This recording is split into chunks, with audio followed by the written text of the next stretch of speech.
Constitutional remedies, जिसे हम right to constitutional remedies या संवैधानिक उपचारों के अधिकार के रूप में जानते हैं।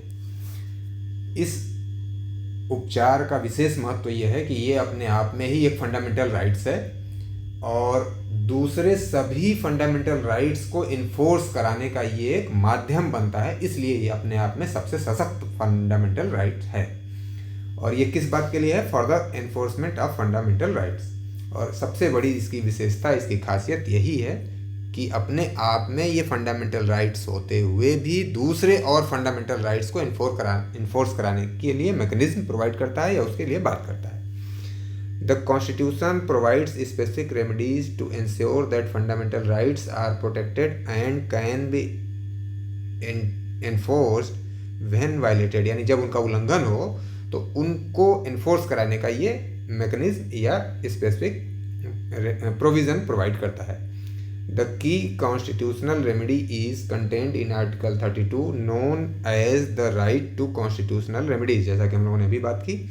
इन addition article 226 also plays an importance role, यानी आर्टिकल 226 भी इसके लिए महत्वपूर्ण भूमिका अदा करता है, यानी वो भी फंडामेंटल राइट्स को इन्फोर्स कराने की बात करता है। तो दोनों आर्टिकल्स में, यानी 226 के माध्यम से आप हाई कोर्ट में जाते हैं और आर्टिकल 32 के माध्यम से आप सीधे सुप्रीम कोर्ट में जाते हैं। और ये विशेष रूप से बात इस संदर्भ में हो रही है कि आपके किसी राइट्स का वायलेशन होगा, चाहे वो फंडामेंटल राइट्स हो या ना हो, तो उसके लिए आप कोर्ट जाते हैं और उसके लिए रेमेडी आपको प्राप्त होती है। कहा ही जाता है कि जहाँ उपचार है वहाँ, जहाँ अधिकार है वहाँ उपचार है। तो इसका मतलब किसी भी राइट्स का, चाहे वो लीगल राइट हो, चाहे फंडामेंटल राइट हो, चाहे कॉन्स्टिट्यूशनल राइट हो, किसी के उल्लंघन पे आपको उपचार मिलता है। लेकिन जो सामान्य उपचार होते हैं उसके लिए आप सबसे निचले स्तर के न्यायालय में जाते हैं, फिर अपील के माध्यम से ऊपर के न्यायालय तक आप पहुंचते हैं। लेकिन फंडामेंटल राइट्स को इन्फोर्स कराने का जो मैकेनिज्म आपको दिया गया, उसके लिए आप सीधे हाई कोर्ट या सुप्रीम कोर्ट जाते हैं। यही इसकी सबसे बड़ी विशेषता है। आपको निचले न्यायालयों में अपना 10 साल 5 साल बर्बाद करने की आवश्यकता नहीं है। सीधे आप हाई कोर्ट और सुप्रीम कोर्ट जाकर के अपने राइट्स को इन्फोर्स कराते हैं। यही इसके लिए सबसे महत्वपूर्ण बात है। अब इसके बाद अगर एक एक आर्टिकल की अलग अलग बात करें तो article 32 right to constitutional remedies, और इसके बारे में डॉक्टर अंबेडकर जी ने क्या कहा था? Describe article 32 as the heart and soul of the constitution, यानी ये भारतीय संविधान का हृदय और आत्मा है। इतना महत्वपूर्ण इसको डॉक्टर अंबेडकर जी ने माना था। अब इसके की फीचर्स क्या क्या हैं? Key features of article 32: it allows an individual to directly approach the Supreme Court if any of their fundamental rights are violated, यानी किसी भी व्यक्ति का फंडामेंटल राइट का वायलेशन होता है, उल्लंघन होता है, तो सीधे सुप्रीम कोर्ट जा सकता है। It is itself a fundamental right, ये अपने आप में स्वयं में एक फंडामेंटल या मूल अधिकार है। The Supreme court can issue various Ritz for the enforcement of fundamental rights, यानी मूल अधिकारों के प्रवर्तन के लिए सुप्रीम कोर्ट बहुत तरह के, यानी मुख्य रूप से 5 तरह के रिट्स इशू करता है। तो उन रिट्स के बारे में जानते हैं कि वो रिट्स क्या कहते हैं। Writs under article 32: habeas corpus, issue to release a person unlawfully detain, यानी किसी व्यक्ति को अवैध रूप से बंधक बनाया गया है तो उसे छोड़ने के लिए ये रिट इशू किया जाता है।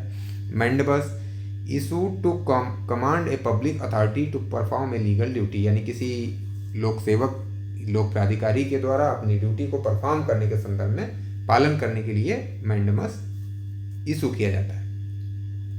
Next, prohibition, issued by a higher court to prevent a lower court to or tribunal from exceeding its jurisdiction, यानी किसी निचले न्यायालय ने अपने क्षेत्राधिकार का उल्लंघन किया है तो उसे रोकने के लिए ये रिट इशू किया जाता है, जिसे हम प्रतिषेध के नाम से भी जानते हैं। और यह इसको हम लोग बंदी प्रत्यक्षीकरण के नाम से जानते हैं। और नेक्स्ट हमारा जो रिट है वो है सरसेरारी। इसको कब इशू किया जाता है? Issue to quash an order of a lower court or tribunal that acted without or in access of jurisdiction, यानी कि किसी न्यायालय ने अपने अधिकारिता का उल्लंघन करके या उसके अलावा उसका अतिक्रमण करके कोई कार्य किया है, कोई निर्णय दिया है, तो उसको रोकने के लिए, उसको क्वेश करने के लिए ये रिट जारी की जाती है। अब दोनों में डिफरेंस क्या है, ये भी न्यायालय के लिए प्रोहिबिशन भी जारी किया जा रहा है, न्यायिक या अर्ध न्यायिक संस्था के लिए, और ससुरारी भी इसी बात के लिए जारी की जा रही है। तो यहाँ अभी जजमेंट नहीं आया है, कोई ऑर्डर नहीं आया है, केवल जुरिडिक्शन का उल्लंघन हुआ है इसलिए जारी किया जा रहा है, यानी प्रोहिबिट जैसा उसका नाम है, नाम से यह स्पष्ट हो रहा है कि रोक देना, कार्रवाई को रोक देना।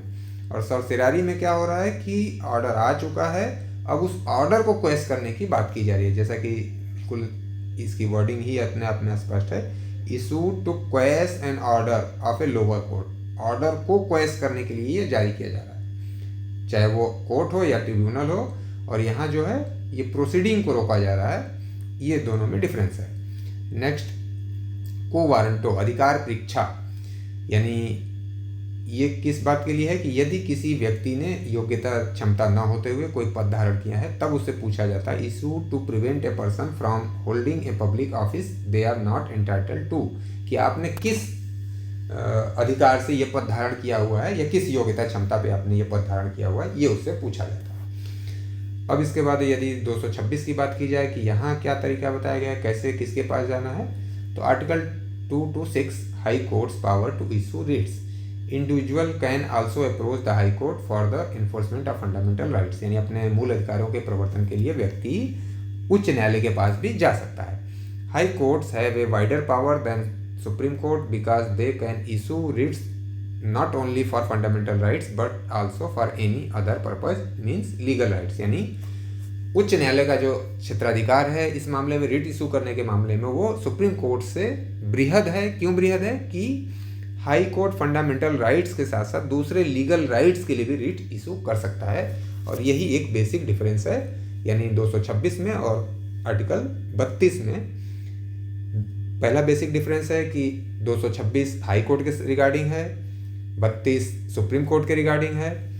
32 में केवल फंडामेंटल राइट्स के वायलेशन के लिए रिट इशू किया जाता है, और 226 में फंडामेंटल राइट्स के साथ साथ लीगल राइट्स के वायलेशन के लिए भी रिट इशू किया जाता है। तीसरा एक डिफरेंस है कि आर्टिकल 35 में जब हम रिट के लिए जाते हैं तो सुप्रीम कोर्ट केवल स्टेट के अगेंस्ट रिट इशू कर सकता है, और हाई कोर्ट जो है स्टेट के साथ साथ किसी और व्यक्ति को भी रिट इशू कर सकता है। ये बेसिक डिफरेंस है दोनों में, यानी आर्टिकल 32 में और आर्टिकल 226 में। अब इसके बाद other constitutional provisions supporting remedies, यानी कॉन्स्टिट्यूशनल रेमेडीज़ की अगर बात की जाए तो उससे रिलेटेड और कौन कौन से प्रोविज़न है, तो एक प्रोविज़न आपका है आर्टिकल 359 जो बात करता है allows the president to suspend the right to move court for enforcement for fundamental rights during a national emergency except rights under article 20 and 21, यानी अनुच्छेद 359 प्रेसिडेंट को ये अनुमति देता है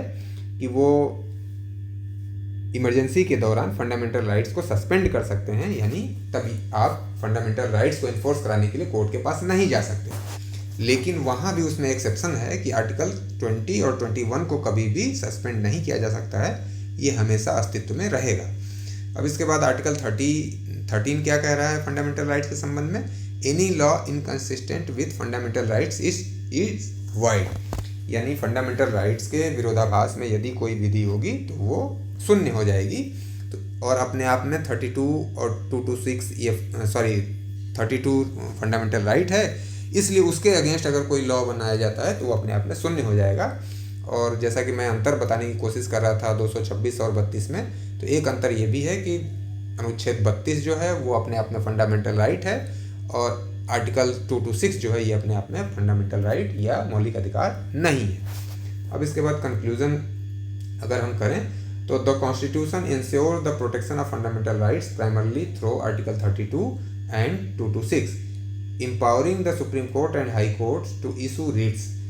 Among these, Article 32 is considered the most powerful safeguard ensuring the citizens can seek immediate judicial remedy in cases of rights violations. यानी कि संविधान जो है वो मौलिक अधिकारों की सुरक्षा के लिए आर्टिकल 32 और 226 के माध्यम से प्रोविज़न करता है, और ये सुप्रीम कोर्ट और हाई कोर्ट को एम्पावर करता है कि वो रिट इशू कर सकें फंडामेंटल राइट्स के रिगार्डिंग। अब इन दोनों अगर आर्टिकल की बात की जाए तो 32 पावरफुल है क्योंकि ये सीधे सुप्रीम कोर्ट जाने की बात करता है और तुरंत रेमेडी की प्रोवाइड करता है उस पर्सन को, और किसी भी तरह का उनके फंडामेंटल राइट का वायलेशन होने पे। तो ये हम लोगों ने आर्टिकल 32, 226 के रिगार्डिंग देखा, दोनों में डिफरेंस देखा। और ये वीडियो अगर आपको पसंद आया हो तो आप इस चैनल को सब्सक्राइब कर सकते हैं, बेल आइकन पुश करके आप नोटिफिकेशन प्राप्त कर सकते हैं, और कमेंट में आप लिख करके बता सकते हैं कि आपको आगे किस तरह की वीडियो की आवश्यकता है, या इस वीडियो में और क्या अपडेट किया जाए, या किस तरह के और संशोधन की आवश्यकता है। और आप अपने किसी भी तरह के सुझाव को साझा कर सकते हैं कमेंट के माध्यम से। धन्यवाद।